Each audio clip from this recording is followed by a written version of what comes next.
दोस्तों, क्या आप भी चाहते हैं कि आपकी पलकें इतनी घनी और इतनी खूबसूरत हो जाएं? क्या आप भी चाहते हैं कि आपकी आईब्रोज इतनी घनी और इतनी खूबसूरत हो जाएं और आपको कहीं भी जाने के लिए बहुत ज़्यादा आर्टिफिशियल पलकों या आईब्रोज की ज़रूरत ना पड़े? क्या आप भी अपनी खूबसूरती में इजाफा करना चाहती हैं और वो भी बहुत कम बजट में? तो आ जाएं, ये वीडियो आपके लिए ही है।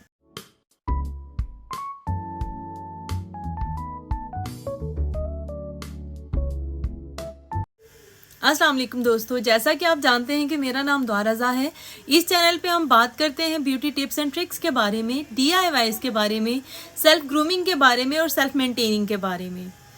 अब से हफ्ते में 3 दिन आप मेरी वीडियो देख सकेंगे, जो कि यकीनन आपके लिए बहुत हेल्पफुल रहेंगी। हम यहाँ पर ऐसी DIYs के बारे में बात करते हैं जिनको इस्तेमाल करके बहुत कम बजट में आप अपने घर पर ही अपनी ब्यूटी को ना सिर्फ अपग्रेड कर सकते हैं, मेंटेन कर सकते हैं, बल्कि खुश रह सकते हैं। आज हम बात करेंगे लड़कियों को सदियों से दरपेश उस मसले की जिसका हल हम कहीं ना कहीं ज़रूर ही चाहते हैं, और कहीं ना कहीं मैं भी इसी मसले का हल चाहती हूँ। और जब मैंने इस मसले का हल ढूंढा और मैंने देखा कि ये बहुत सस्ता है, बहुत अच्छा है और वाकई वर्थ इट है, यानी कि इसके रिजल्ट आते हैं, तो फिर मैंने सोचा क्यों ना आप लोगों के साथ शेयर किया जाए। चीज़ें वही हैं जो सदियों से हम सुनते आए हैं, लेकिन वाकई ही वही वाली बात है कि कंसिस्टेंसी होनी चाहिए। आप इस्तेमाल करें मुस्तकिल मिजाजी से, तो रिज़ल्ट आपको ज़रूर मिलेंगे। आज मैं बात कर रही हूँ लंबी और घनी पलकें और लंबी और घनी खूबसूरत स्याह आईब्रोज की, यानी कि भवों की। ये एक ऐसी कमज़ोरी है जो ना सिर्फ औरतों की बल्कि मर्दों की भी कमज़ोरी होते हैं। मुझे भी कहीं ना कहीं इस मसले का सामना था कि मुझे लगता था मेरी आईब्रोज जो है वो बहुत ज़्यादा थिन है। मुझे लगता था कि हर बार जब मैं टचअप करती हूँ तो मुझे अपनी आईब्रोज पे फिलर करना पड़ता है, यानी कि आईब्रोज पेंसिल अप्लाई करनी पड़ती है, मस्कारे से ख़ुद को कोटेड करना पड़ता है। तो इसका कोई मुस्तकिल हल निकाला जाए। मार्केट में और भी बहुत सारे हल हैं, लेकिन हर दूसरा बंदा ये अफोर्ड नहीं कर सकता है कि बाज़ार जाकर वो 10 से 12 हज़ार की आर्टिफिशियल लैशेज़ की जो एक्सटेंशंस हैं या आईब्रोज की जो एक्सटेंशन है वो लगा है, क्योंकि ये प्रैक्टिकली पॉसिबल नहीं है। और इस चैनल पे मेरा आपसे प्रॉमिस है कि मैं वो DIYs या वो रेमेडीज़ आपसे शेयर करूंगी जो प्रैक्टिकली पॉसिबल हैं। तो चलिए बात करते हैं कि हम इसको कैसे इंतहाई कम बजट में बना सकते हैं।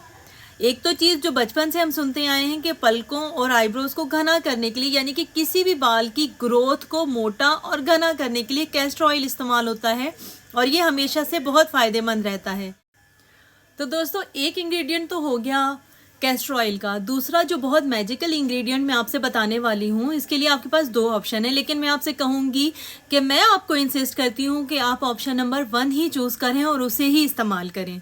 आपने लेने हैं 5 से 6 बादाम और उसको चूल्हे पे जला लेना है। इसके तरीके जो इंटरनेट पे हैं या आपने सुने होंगे वो थोड़े मुश्किल हैं, यानी कि आप एक एक दो दो बादाम्स को डायरेक्ट जो है वो चूल्हे पर जलाएं, जो कि मुझे लगता है कि काफ़ी मुश्किल है। हाँ, एक ऑप्शन हो सकता है आपके पास, जो छलनी होती है लोहे की, यानी कि स्टील की जो छलनी होती है, आप उसमें रख के उसको चूल्हे पे जला लें और आप ये बादाम बर्न करके बिल्कुल जलाकर इसका आप फाइन पाउडर बना लें, जो कि सुरमे की तरह बन जाएगा। ब्लैक पाउडर हमने इसको बेसिकली बनाना है। काला पाउडर जब ये बन जाएगा तो ये बादाम का काला पाउडर होगा, ठीक है। इसमें वो सारे न्यूट्रिएंट्स और वो सारे चीज़ें होंगी जो हमें अपनी पलकों को घना, लंबा और काला करने के लिए चाहिए होगा। सिंपली आपने इसमें जो 4 से 5 बादाम का पाउडर होगा, वो तकरीबन एक छोटा चाय का चम्मच होगा। आपने सिंपल क्या करना है, 10 ml, यानी कि जो पंसार की दुकान से बहुत आसानी से मिल जाती है, वो 10 ml से ज़्यादा की बॉटल होती है, उसको आपने थोड़ा सा कम कर लेना है। 10 ml की जो कैस्टर ऑयल की बॉटल होगी, आपने उसमें वो काजल डाल के उसको अच्छे से मिला लेना है। आप चाहें तो अपने मस्कारा की इस तरह की जो खाली बॉटल होती है, आप उसमें भी कन्वर्ट कर सकते हैं। इससे आपको फ़ायदा होगा कि आपको एक वक्त में 2 बोतलें नहीं खोलनी पड़ेंगी। जो मस्कारा की खाली बॉटल है आप उसमें ऐड कर लें, और जो मस्कारा ब्रश है आपने हर रोज़ रात को जब आपने सोना है अपने फेस को बहुत अच्छा सा क्लीन करके प्रेप करके, तो आपने उसके बाद ये जो ब्लैक कलर का आपका ऑयल होगा आपने अपनी पलकों पे भी अप्लाई करना है और अपनी आईब्रोज पे भी अप्लाई करना है। ये थोड़ा सा ब्लैकिश होगा, इसलिए आपने परेशान नहीं होना और बहुत ज़्यादा भर भर के नहीं लगाना है। एक्सेस क्वांटिटी जो प्रोडक्ट की होती है वो उसकी बेहतरीन कारकर्दगी की ज़मानत नहीं होती है, इसलिए आपने सिर्फ उतना लगाना है जितना कि आपको इरिटेट ना करे।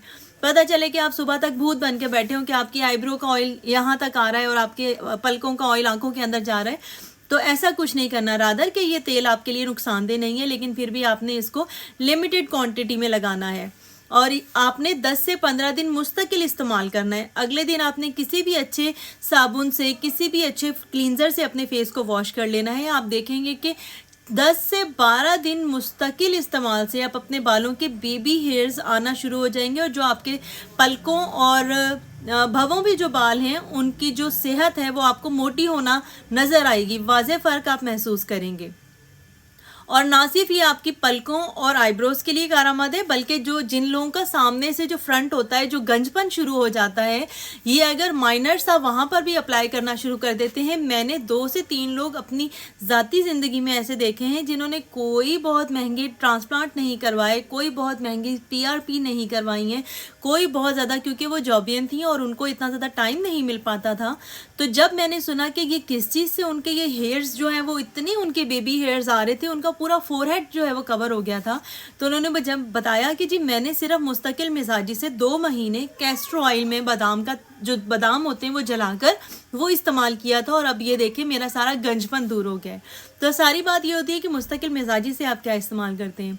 होपफुली मेरी ये वीडियो आप लोगों के लिए फ़ायदेमंद रहेगी और अगर फ़ायदेमंद रहेगी तो मुझे वीडियो के एंड में एक थम्स अप ज़रूर दीजिएगा, क्योंकि मैं ये डिज़र्व करती हूँ। मैं आपके लिए बिल्कुल सेफ़ एंड साउंड जो ब्यूटी टिप्स हैं, रेमेडीज़ हैं, वो लेकर आती हूँ। अगले टॉपिक तक के लिए मुझे इजाज़त दीजिएगा। तब तक के लिए अपना बहुत सारा ख्याल रखिएगा। अल्लाह हाफिज़।